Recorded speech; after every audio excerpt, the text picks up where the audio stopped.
So one of the things that I'm very good at is causing my own chaos. And why do I say that is because what I tend to do on a daily basis is that I resist things that are coming my way.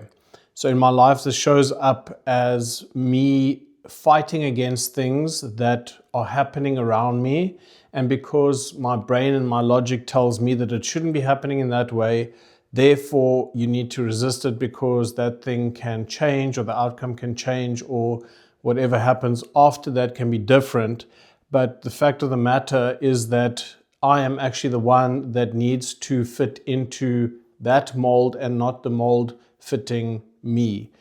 So this will show up for people in terms of anything that they are resisting, because it is that resistance against something that is coming at you that is causing this big internal friction for you. And that's what puts you in a bad mood. That is what makes you have an existential crisis. That's what makes you fight against life when life is happening and all that you have to do is happen with it.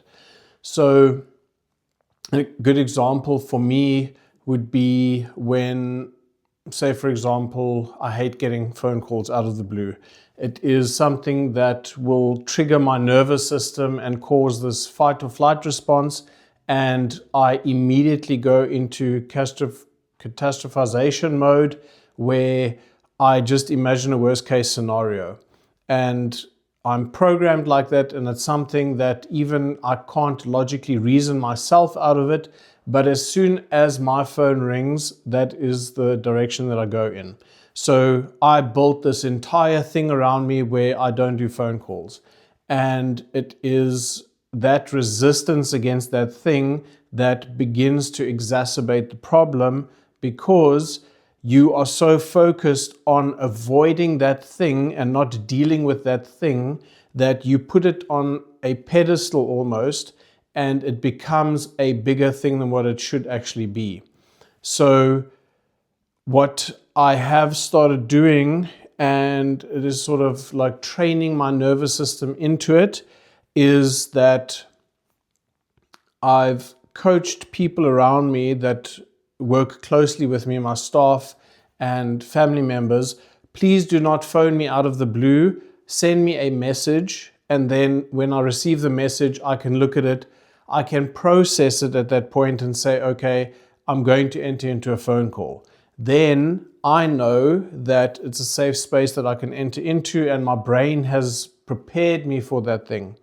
Another thing that I've done is that I put my phone on silent, or make the ringtone very low.